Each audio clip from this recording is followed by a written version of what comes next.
കലയും കഥയും ജീവിതവും ഒന്നിക്കുന്ന പെൺതിലകങ്ങളുടെ ഈ വേദിയിലേക്ക് ചുങ്ക ജ്വല്ലറി റെഡ് കാർപ്പറ്റിലേക്ക് എല്ലാവർക്കും സ്വാഗതം. വനിതകളുടെ ഈ പ്രതിഭാ തട്ടിലേക്ക് ഇന്നത്തെ നമ്മുടെ അതിഥിയെ സ്വാഗതം ചെയ്യാനുള്ള സമയമാണിത്. ഈ ഗസ്റ്റിനെ കുറിച്ചിട്ട് പറയുകയാണെങ്കിൽ എനിക്ക് പേഴ്സണലി തോന്നിയിട്ടുള്ളത് എപ്പോഴും ചിരിച്ച് ഹാപ്പി ആയിട്ട് ഒരു കിലുക്കാമ്പെട്ടി എന്നൊക്കെ വേണമെങ്കിൽ നമുക്ക് ഉപമിക്കാം. അങ്ങനത്തെ ഒരു കുസൃതി കുട്ടിയാണ്. മലയാളത്തിന്റെ പ്രിയ നായികയാണ്. ഇപ്പോഴത്തെ ന്യൂജൻ സിനിമകളുടെ എല്ലാം നോക്കിക്കഴിഞ്ഞാൽ ഹരമാണ് ഈ പെൺകുട്ടി. The beautiful gorgeous Prayaga Martin. യാത്രയെ കുറിച്ച് പറയൂ. അതായത് തമിഴ് ഇൻഡസ്ട്രിയിലാണ് തുടങ്ങിയത്, പിന്നെ മലയാളത്തിൽ വന്നു, ഒരുപാട് നല്ല സിനിമകൾ ചെയ്തു. എങ്ങനെയായിരുന്നു ആ ഒരു ജേർണി? ഗുരുക്കന്മാരുടെയും പേരൻസിൻ്റെയും എല്ലാവരുടെയും അനുഗ്രഹം കൊണ്ട് എനിക്ക് നല്ല തുടക്കം കിട്ടി. പിന്നെ സസ്റ്റെയിൻ ചെയ്യുന്നതിലാണ് എനിക്ക് തോന്നുന്നു നമ്മുടേതായിട്ടുള്ള വർക്ക് ഇരിക്കുന്നത്. ഈ കോളേജ് ലൈഫ് കൃത്യമായിട്ട് അങ്ങ് യൂസ് ചെയ്യാനും അവിടുത്തെ ആ ഒരു എൻജോയ്മെന്റ് ഒക്കെ കൃത്യമായിട്ട് കിട്ടിയിട്ടുണ്ടാവില്ലല്ലോ തിരക്കുകൾക്കിടയിൽ? ഇല്ല ചേച്ചി, എനിക്ക് അങ്ങനെ ഒരു ഭാഗ്യം ഉണ്ടായിട്ടുണ്ട്. എങ്ങനെ? ഞാൻ റെഗുലർ ആയിട്ടാ കോളേജിൽ പോയത്. അതെങ്ങനെ? എനിക്ക് ഡിസ്റ്റൻസ് ചെയ്യണമെന്ന് ആഗ്രഹമില്ലായിരുന്നു. കാരണം എനിക്ക് എന്നെ സംബന്ധിച്ചിടത്തോളം എൻ്റെ പേഴ്സണാലിറ്റിക്ക് ഞാൻ ഡിസ്റ്റൻസ് എടുത്തിരുന്നെങ്കിൽ ഞാൻ ചിലപ്പം ഡ്രോപ്പ് ചെയ്തേനെ. അപ്പം അങ്ങനെ ഒരു മടിയുള്ള കൂട്ടത്തിലാണ്. അപ്പം എന്തെങ്കിലും ഞാൻ കമ്മിറ്റ് ചെയ്യുകയാണെന്നുണ്ടെങ്കിൽ ഞാൻ അത് തീർത്തിട്ടേ പിന്നെ അടുത്തയിലേക്ക് കിടക്കാറുള്ളൂ. അപ്പോൾ ഞാൻ PG ഒക്കെ സിനിമയുമായിട്ട് ബാലൻസ് ചെയ്ത് കൊണ്ടുപോകാൻ പാടാന്ന് അറിഞ്ഞിട്ടും ഞാൻ അന്ന് ഒരു കൈ നോക്കാം എന്ന് പറഞ്ഞിട്ട് തന്നെയാണ് റെഗുലറായിട്ട് സെയിൻറ്റ് ട്രീസസ് കോളേജ് എറണാകുളത്തിൽ ചേർന്നത്. ആ കോളേജും ഭയങ്കര സപ്പോർട്ടീവ് ആണല്ലോ, കാരണം അവിടെ ഒരുപാട് കലാകാരികള് നമുക്ക് തന്നെ നമ്മുടെ മലയാളം ഇൻഡസ്ട്രിയിൽ കിട്ടിയിട്ടുണ്ട്. അപ്പൊ അവരും സപ്പോർട്ടീവ് ആയിരിക്കും. പിന്നെ ഫാമിലി സിനിമയുമായിട്ടൊരു റിലേഷൻ ഉണ്ടല്ലേ? എന്തായിരുന്നു? എൻ്റെ അച്ഛൻ്റെ അച്ഛനാണ് എൻ്റെ അപ്പാപ്പൻ. EJ പീറ്റർ ആണ് അപ്പാപ്പൻ്റെ പേര്. അപ്പാപ്പ ഇപ്പം ഇല്ല. അപ്പാപ്പ ഉണ്ടായിരുന്ന സമയത്ത് 80s ഇറങ്ങിയ ചിത്രങ്ങളാണ് മണിയം പിള്ള അഥവാ മണിയം പിള്ള, ഇഷ്ടമാണ് പക്ഷേ. അപ്പോൾ അങ്ങനെ ഈ 2 ചിത്രങ്ങൾ പ്രൊഡ്യൂസ് ചെയ്തത് അപ്പാപ്പയാണ്. അപ്പോൾ അങ്ങനെ ഒരു ലീനിയേജ് ഉണ്ട്. പക്ഷേ പറഞ്ഞ പോലെ അപ്പാപ്പയുടെ മരണശേഷമാണ് ഞാൻ സത്യം പറഞ്ഞു കഴിഞ്ഞാൽ സിനിമയിലേക്ക് കാലെടുത്ത് വെക്കുന്നത്. ഞങ്ങൾ തമ്മിൽ വേറൊരു റിലേഷൻഷിപ്പും കൂടി ഉണ്ട് കേട്ടോ. കട്ടപ്പനയിൽ ഋത്തിക് റോഷൻ പ്രയാഗ ഹീറോയിൻ ആയിരുന്നു, ഞാനും അതിലൊരു ഭാഗമായിരുന്നു. അവിടെ വെച്ചിട്ടാണ് തോന്നുന്നു നമ്മൾ ആദ്യമായിട്ട് കാണുന്നതും. അതെ അതെ. അതിനു മുമ്പ് ഞാൻ നമ്മുടെ അരികിൽ പതിയെ ആ സോങ്ങിലൂടെ ഞാൻ ഇങ്ങനെ കണ്ടു, നല്ലൊരു കുട്ടിയാണല്ലോ, നല്ല മലയാള തനിമയുള്ള ഒരു സുന്ദരിയാണല്ലോ. പിന്നെ ഞാൻ കുറച്ച് കഴിയുമ്പോൾ കട്ടപ്പനയിൽ കണ്ടു, അതിൽ വേറൊരു അപ്പിയറൻസ് ആയിരുന്നു. കട്ടപ്പനയിൽ എനിക്ക് തോന്നുന്നു സ്വസിക ചേച്ചി പാട്ടായിട്ടുള്ളൊരു സോങ് ഉണ്ട്. അത് വളരെ ഹിറ്റായിരുന്നു. അതാണ് ആദ്യം ഇറങ്ങിയത്. അപ്പം ഇപ്പൊ എന്നെ സംബന്ധിച്ചാണെങ്കിലും ഞാൻ മലയാള സിനിമയിലേക്ക് വന്നിട്ട് കിട്ടുന്ന ഏറ്റവും വലിയ ബ്രേക്ക് അല്ലെങ്കിൽ ആദ്യത്തെ ബ്രേക്ക് എന്നൊക്കെ പറയുന്നത് കട്ടപ്പനയിലെ ഋത്തിക് റോഷൻ തന്നെയാണ്. ആണല്ലേ? ഓ, അത് ശരി. അതിനു മുമ്പ് ചെയ്ത സിനിമകളൊക്കെ സിനിമയിലെ ക്യാരക്ടേഴ്സും പാട്ടുകളാണ് ശ്രദ്ധിക്കപ്പെട്ടത്. ഇപ്പൊ പാവയാണെങ്കിലും പൊടിമീശ മുളയ്ക്കണ കാലം, ഒരു മുறை വന്ന് പാർത്തായ ഈ അരികിൽ പതിയെ. അപ്പൊ എനിക്കത് പാട്ടുകളാണ് എനിക്ക് അത്രയും ഒരു ആൾക്കാർ എന്നെ നോട്ടീസ് ചെയ്യാൻ തുടങ്ങിയത്. തീർച്ചയായിട്ടും എനിക്കൊന്ന് ഈ 2 പാട്ട് കണ്ടിട്ടും തന്നെയാണ് കട്ടപ്പനയിലെ ഋത്തിക് റോഷനിലേക്ക് എനിക്ക് വിളി വന്നത്. ബാലതാരമായിട്ടാണല്ലോ വന്നത്. അത് ഏത് സിനിമയായിരുന്നു? സാഗർ ഇലിയാസ് ജാക്കിക്ക് വേണ്ടിയാണ് ഞാൻ ആദ്യം ക്യാമറ ഫേസ് ചെയ്യുന്നത്. ഏതൊരു ഏജിലായിരുന്നു അത്? ഞാൻ 7ാം ക്ലാസ്സിൽ പഠിക്കുമ്പോഴായിരുന്നു, 12-13 വയസ്സ്. അപ്പോഴാണ് ഞാൻ ആദ്യമായിട്ട് ക്യാമറ ഫേസ് ചെയ്യുന്നത്. അമൽ നീരദ് സംവിധാനം ചെയ്ത സാഗർ ഇലിയാസ് ജാക്കിക്ക് വേണ്ടി ലാൽ സാറിന്റെ കൂടെയാണ്, മോഹൻലാൽ എന്ന് പറയുന്ന ദ ലെജൻഡറി ആക്ടറിന്റെ കൂടെയാണ് എൻ്റെ ഫസ്റ്റ് ഷോട്ട്. അതൊരു ഭാഗ്യമാണ് അങ്ങനെ കിട്ടിയത്. ഞാനൊന്നും അറിഞ്ഞിട്ടല്ല, ഞാനൊന്നും അറിയാതെ അപ്പയുടെ കൈയും പിടിച്ച് പോയതാണ് സെറ്റിലേക്ക്. ലാൽ സാറിനെ കണ്ടപ്പോ ഫസ്റ്റ് പറഞ്ഞ ലാൽ സാർ എന്ത് പറഞ്ഞു? എന്തെങ്കിലും ഓർമ്മയുണ്ടോ ആ ദിവസത്തിനെ കുറിച്ചിട്ട്? ഭയങ്കര തമാശ ഉള്ള കാര്യമാണ് നമുക്ക് വേണ്ടത്, പറഞ്ഞോളൂ. എന്താന്ന് വെച്ച് കഴിഞ്ഞാല് ഇപ്പൊ സാഗർ ഇലിയാസ് ജാക്കിയില് ലാൽ സാറ് വന്നിട്ട് ഞാനവിടെ നിൽക്കാണ്. അപ്പം എൻ്റെ തോളത്ത് കൈ വെച്ചിട്ട് ടെൻഷനൊന്നും അടിക്കണ്ട എന്ന് പറയുന്നൊരു ഡയലോഗുണ്ട്. അപ്പോൾ ഞാനവിടെ നിൽക്കുക. അപ്പോൾ ലാൽ സാറ് കണ്ണാടിയൊക്കെ നോക്കി എല്ലാം പെർഫെക്റ്റ് ആക്കി എല്ലാം വന്നിട്ട് എന്താ തോളത്ത് കൈ വെച്ചിട്ട് പറഞ്ഞു, ടെൻഷനൊന്നും അടിക്കണ്ടെന്ന് പറഞ്ഞു. അപ്പം ഞാൻ വിചാരിക്കുന്നത് എന്നോട് പറയുകയാണെന്നാണ്. പക്ഷെ അത് ഡയലോഗ് റിഹേഴ്സ് ചെയ്തതാണ് ലാൽ സാറ്. അപ്പം ഞാൻ ലാൽ സാറിൻ്റെ അടുത്ത് ആദ്യം തന്നെ പറഞ്ഞു, കുഴപ്പമില്ല സർ, കുഴപ്പമില്ല, ഐ എം ഓക്കെ എന്ന് പറഞ്ഞു. അപ്പൊ ഞാൻ നോക്കുമ്പോ ലാൽ സാർ ചിരിക്കുക. അപ്പൊ എനിക്ക് മനസ്സിലാവുന്നില്ലേ ഇതെന്ത് തമാശയാണോ ഇത്? അപ്പം പറഞ്ഞു ഇല്ല മോളെ റിഹേഴ്സ് ചെയ്തതാ, ഡയലോഗായിരുന്നു എന്ന് പറഞ്ഞു. വലിയ തമാശ ഇപ്പൊ പറയുമ്പോ ഉണ്ടാവില്ല, പക്ഷെ ആ സമയത്ത് ഒന്നാമത് നമ്മള് ചെറിയ കുട്ടിയാണ്, പെട്ടെന്ന് സഡൻ അങ്ങനെ ഒരു അതെ അതെ. അത് കഴിഞ്ഞിട്ട് ഒരു മൂവിയും കൂടി ചെയ്തു കുഞ്ഞായിരിക്കുമ്പോ. ഞാൻ ഉസ്താദ് ഹോട്ടലിലും ചെയ്തു. അതും എനിക്കൊന്ന് 9th സ്റ്റാൻഡേർഡോ 10th പഠിക്കുമ്പോ ചെയ്താണ്. പക്ഷെ അതിൽ നിന്ന് ഒരുപാട് ചേഞ്ച് വന്നു. ഇവിടെ എനിക്ക് തോന്നുന്നു അമലേട്ടന്റെയും അൻവറിക്കയുടെയും തന്നെ ആഡ്സും ഞാൻ ചെയ്തിരുന്നു. എൻ്റെ എല്ലാ ആദ്യത്തെ സിനിമയായാലും ആദ്യത്തെ ആഡ് എക്സ്പീരിയൻസ് ആണെങ്കിലും ഇവർ രണ്ടുപേരുടെ കൂടെയാണ്. അപ്പൊ ഇങ്ങനെയൊക്കെയാണ് നമ്മുടെ പ്രയാഗ കുട്ടിയുടെ ഒരു യാത്ര.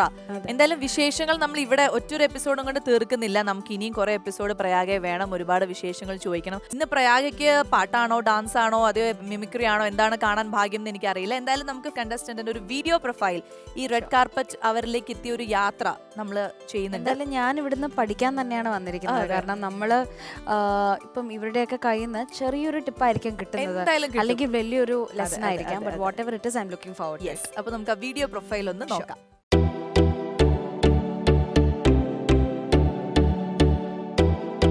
ഹായ്, ഞാൻ സാന്ദ്ര.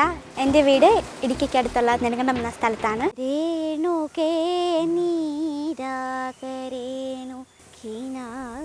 എനിക്ക് പാട്ടൊക്കെ ഭയങ്കര ഇഷ്ടമാണ്. ഞാൻ പഠിക്കാറുണ്ട്. എൻ്റെ പാട്ടൊക്കെ സെലക്ട് ചെയ്ത് തരുന്നതും പഠിപ്പിക്കുന്നതും അല്ല എൻ്റെ അച്ഛനാണ്.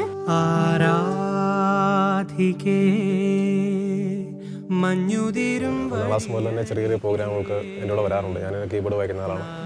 കേരളത്തിലെ പല സമിതികളിലും വായിച്ചിട്ടുണ്ട്, ഇപ്പോഴും വായിച്ചുകൊണ്ടിരിക്കുന്ന ആളാണ്. അപ്പോൾ എന്നെ പറ്റുന്ന രീതിയിലൊക്കെ ഞാൻ പറഞ്ഞു കൊടുത്ത് പഠിപ്പിക്കും. പിന്നെ അവർക്ക് അതിനോടൊരു താല്പര്യം ഉള്ളതുകൊണ്ട് ഞാൻ പിന്നെ അതൊക്കെ അവിടെ ഇഷ്ടം പോലെ ചെയ്യട്ടെ എന്നൊരു ധാരണയിൽ വിട്ടേക്കാം.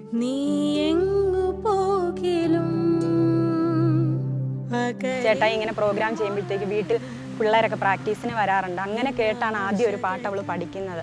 അപ്പോൾ ചേട്ടായി ഇത് കീബോർഡ് വെച്ച് പാടിച്ച് നോക്കിയപ്പോഴത്തേക്ക് അവൾ നന്നായിട്ട് അത് പാടുന്നുണ്ട്. അങ്ങനെയാണ് ഇവളെ ഞങ്ങൾ പാട്ട് പഠിക്കാൻ ചേർത്തതും ഇവളെ ചേട്ടായി പാട്ട് പാടിപ്പിക്കുന്നതും പ്രോഗ്രാമിലേക്കൊക്കെ വരുന്നതും. താമരക്കുമ്പിളല്ലോ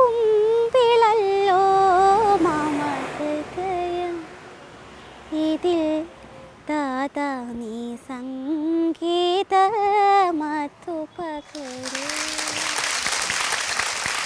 ഓക്കെ, അപ്പോൾ നമ്മുടെ ഇന്നത്തെ എപ്പിസോഡ് തുടങ്ങാൻ പോകുന്നത് പാട്ടിലൂടെയാണെന്നുള്ളത് ഇവിടെ പ്രൊഫൈൽ കണ്ടപ്പോൾ നമുക്ക് മനസ്സിലായി. ഇടുക്കിക്കാരി മിടുക്കി കുട്ടിയാണ് ഇവിടെ വരാൻ പോകുന്നത്. നമുക്ക് സ്വാഗതം ചെയ്യാം അല്ലേ? So let's welcome Sandra Gio. ഒരു TV ഷോയിൽ ആദ്യമായിട്ടാണ് നമ്മുടെ സാൻഡ്ര മോള് പെർഫോം ചെയ്യാൻ പോകുന്നത് അല്ലേ? അതെ. പക്ഷെ മോള് ഇറങ്ങി വന്നപ്പോഴൊക്കെ ഞങ്ങൾക്ക് ആ ഒരു കോൺഫിഡൻസ് ഒക്കെ മുഖത്ത് കാണാനുണ്ടായിരുന്നു. ടെൻഷൻ ഒന്നും ഇല്ലല്ലോ? ഇല്ല. എന്തിനല്ലേ? അതെ. ഈ ചേച്ചിയെ കുറിച്ചിട്ട് എന്താ പറയാനുള്ളത്? ഈ ചേച്ചിയുടെ സിനിമകൾ ഏതൊക്കെയാ ഇഷ്ടം? കട്ടപ്പനയിലെ ഋത്വിക് റോഷൻ ഇഷ്ടമാണ്. ആ ചേച്ചിയുടെ സിനിമയിൽ അത് ഇഷ്ടമാണ്. 2 ചേച്ചിമാരും ഉണ്ട് ആ സിനിമയില്. ഞാനും കൂടി ഉണ്ട്. പിന്നെ എന്താണ് വേറെ? ഈ ചേച്ചിയുടെ ഡാൻസ് കണ്ടിട്ടുണ്ടോ? ഈ ചേച്ചിയുടെ ഇന്റർവ്യൂസ് എന്തെങ്കിലുമൊക്കെ മോള് കണ്ടിട്ടുണ്ടാവില്ലേ? ഞാൻ ടിവിയില് ഫിലിം അവാർഡ്സിലൊക്കെ ഡാൻസ് ഒക്കെ ചെയ്ത് കണ്ടിട്ട്. ഭയങ്കര ഡാൻസറാ, പാട്ടും പാടും. സാൻഡ്ര കുട്ടിയുടെ വിശേഷങ്ങൾ പറയൂ. സുഖമായിട്ടിരിക്കുന്നു. പാട്ടൊക്കെ പ്രാക്ടീസിംഗ് ഒക്കെ എങ്ങനെ നടക്കുന്നു? ലോക്ക്ഡൌണിന് നന്നായിട്ട് പാട്ടൊക്കെ പഠിച്ചു. ലോക്ക്ഡൌൺ സമയത്ത് നല്ല ഫുൾ പ്രാക്ടീസ് ആയിരുന്നോ? അതെ. ആണ്. ഏതൊക്കെ പാട്ടുകൾ പഠിച്ചു? ക്ലാസിക്കൽ ആണോ, ലൈറ്റ് മ്യൂസിക് ആണോ, വെസ്റ്റേൺ ആണോ? പപ്പ കുറച്ച് പാട്ടൊക്കെ സെലക്ട് ചെയ്തു തരും. പിന്നെ ചിലപ്പം അത് ക്ലാസിക്കൽ ആയിരിക്കാം, മെലഡി ആയിരിക്കാം, ഫാസ്റ്റ് ആയിരിക്കാം, എല്ലാം പഠിക്കും. സാൻഡ്ര എന്താ ഇന്ന് പാടാൻ പോകുന്നേ? ഇന്ന് ഞാൻ ഒരു ക്ലാസിക്കൽ പാടും, മെലഡിയും പാടും. ഓ നൈസ്. അപ്പം സാൻഡ്രയുടെ ഒരു റേഞ്ച് ഓഫ് ഇത് തന്നെ കാണാൻ പറ്റും. ഇത് ആരൊക്കെ വന്നിരിക്കുന്ന വീട്ടിൽ നിന്ന്? എൻ്റെ അച്ഛനുണ്ട്, അമ്മയുണ്ട്, അച്ഛൻ്റെ ഫ്രണ്ട് രഞ്ജി ചേട്ടായിയുണ്ട്. എല്ലാവർക്കും നമസ്കാരം. പിന്നെ നമുക്ക് കൂടുതൽ വിശേഷങ്ങളിലേക്ക് കടക്കുന്നതിന് മുൻപ് ആ പെർഫോമൻസ് ഒന്ന് കണ്ടു കളയാം. അതിലേത് പാട്ട് ആദ്യം പാടാൻ പോകുന്നത്? ഞാൻ അങ്കോ പാങ്കമാണ് ആദ്യമേ പാടാൻ പോകുന്നത്. അങ്കോ പാങ്കം. ലാലേട്ടൻ. അങ്കോ പാങ്കം. ദൈവമേ, അത് ഭയങ്കര ഡിഫിക്കൽട്ട് സോങ് അല്ലേ പാടാനായിട്ട്? അതെ, പപ്പ സെലക്ട് ചെയ്തതാണ്. ഓ അത് ശരി. നന്നായി പ്രാക്ടീസ് ഒക്കെ ചെയ്തോ? എത്ര ദിവസം കൊണ്ട് പഠിച്ചു മോള്? ഞാൻ ഈ പാട്ട് നേരത്തെ പഠിച്ചതാണ്. പിന്നെ ഫേസ്ബുക്കിലൂടെ കേട്ടപ്പം അങ്ങനെ വൈറലായത്. വൈറലായ ഒരു സോങ് ആണ് അമൃത ടിവിയുടെ പ്രേക്ഷകർക്ക് മുൻപിൽ പാടാൻ പോകുന്നത് അല്ലേ? അതെ അതെ. അപ്പം ലാലേട്ടനും കൂടി വേണ്ടി നമുക്ക് ഡെഡിക്കേറ്റ് ചെയ്യാം. ലാലേട്ടന് വേണ്ടി ഞാൻ ഡെഡിക്കേറ്റ് ചെയ്യുന്നു. ഓ സോ സ്വീറ്റ്. സോ നമുക്ക് കേൾക്കാം. All the best.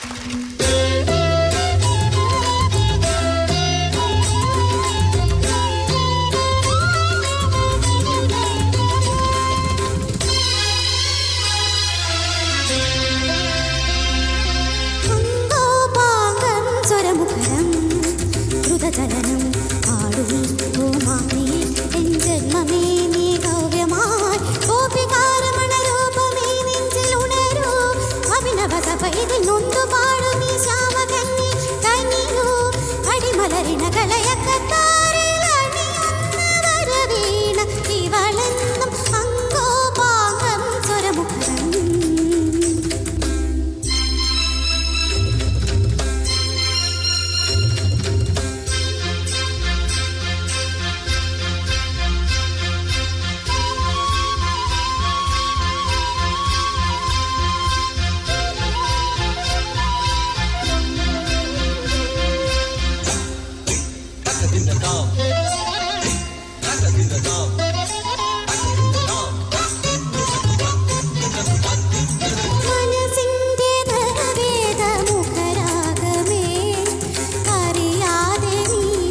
കഠിന തമസ് ഇരുളിലിവിടെ ഇടരവേ മനസ്സ് വിടരും ഉഷസ് കഠിന തമസ് ഇരുളിലിവിടെ ഇടരവേ അങ്കോ പാകം ചൊരമുഖരം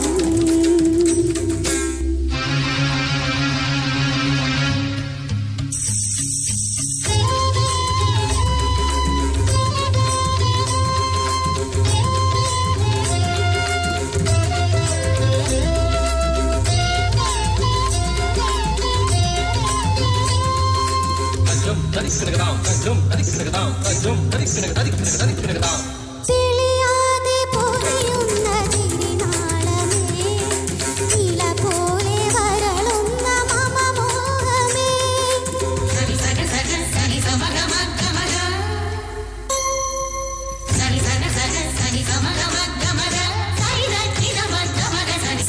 സംഗീത ഭാവ സായോജ്യ ഭാഗ്യമോഹന്നു ചൊല്ലിയാക്കുന്നു ശാപകീർത്തനങ്ങൾ മനസ്സ് വിടരുമുഷസ് കഠിന തമസ് ഇരുളിലിവിടെ ഇടരവേ മനസ്സ് വിടരുമുഷസ് കഠിന തമസ് ഇരുളിലിവിടെ ഇടരവേ അങ്കോ പാകം സ്വരമുഖരം സനി സരി സരസ സനി സഗ സഗസ സനി സഗ സഗസ ഗഗം മമ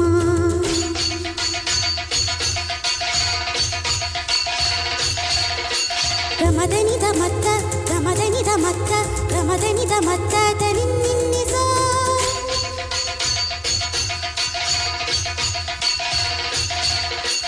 സനി സരസ സനി സരസ സനി സരസ ഗസ്സ സനി സഗസ സനി സഗസ സനി സഗസ ഗസ്സ സനി മമ മമ സനി സഗസ ഗസ്സ സരി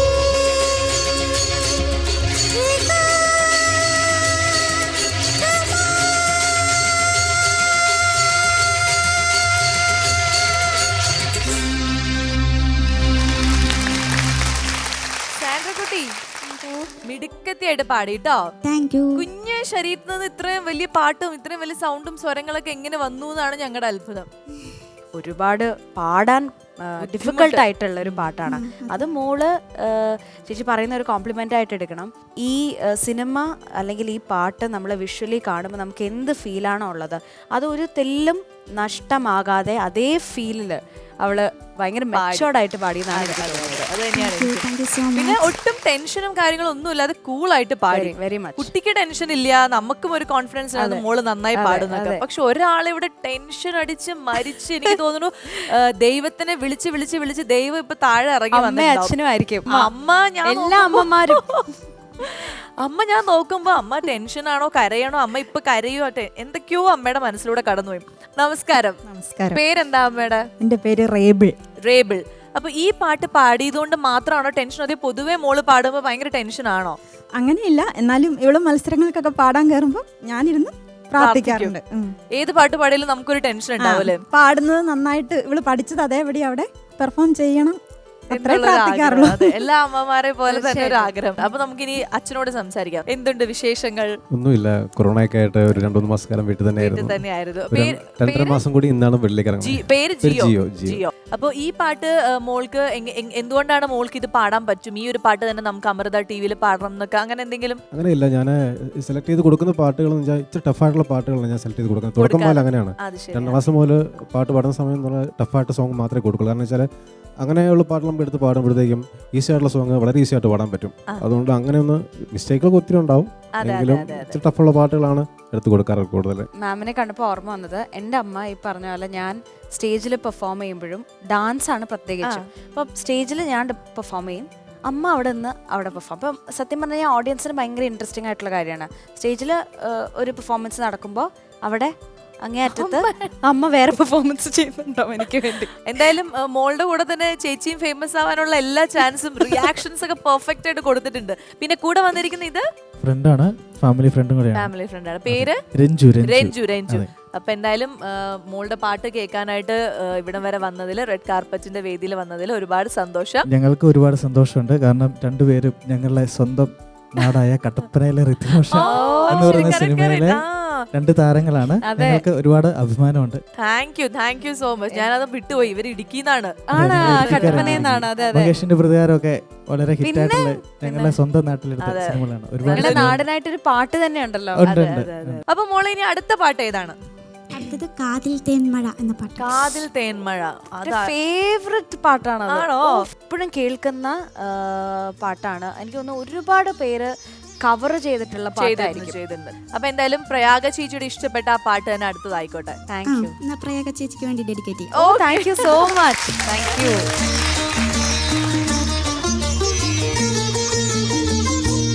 കാതിൽ തേൻമഴയായി പാടൂ കാറ്റേ കടലേ, കാതിൽ തേൻമഴയായി പാടൂ കാറ്റേ കടലേ, കടൽ കാറ്റിൻ മുത്തങ്ങളിൽ കരൾ കൊളുത്താരോ, മധുരമായി പാടും മണി ശംഖുക്കളായി കാതിൽ തേൻമഴയായി പാടൂ കാറ്റേ കടലേ.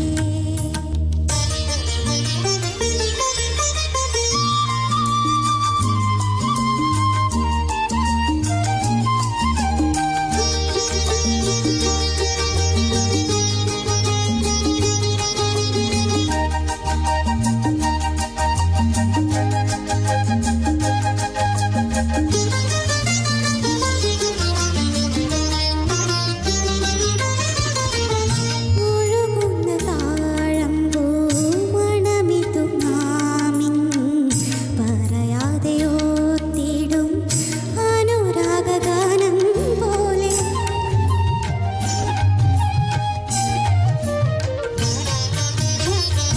ഒഴുകുന്ന താഴമ്പൂ മണമിതു നാമിൻ പറയാതെ ഓർത്തിടും അനുരാഗഗാനം പോലെ. ഒരുക്കുന്നു കൂടുന്നിതാ, ഒരുക്കുന്നു കൂടുന്നിതാ മലർക്കൊമ്പിലേതോ കുയിൽ.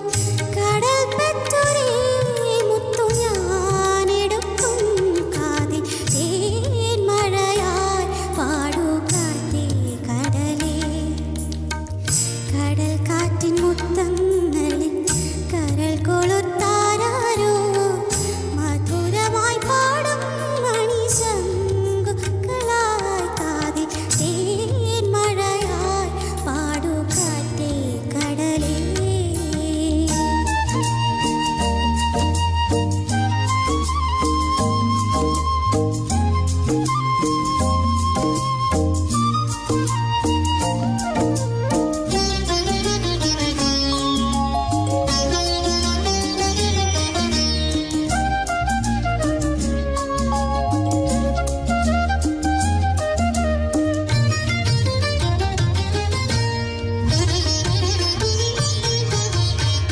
തഴുകുന്ന നേരം പൊന്നിതളുകൾ കൂമ്പുന്ന മലരിന്റെ നാണം പോൽ അരികത്തു നിൽക്കുന്നു നീ.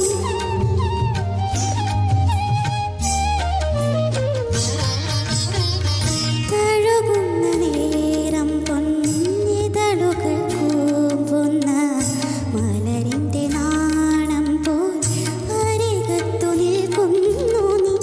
ഒരു നാടൻ പാട്ടായതാ, ഒരു നാടൻ പ്രേമത്തിൻ്റെ നിലയ്ക്കാത്ത പാട്ടായതാ.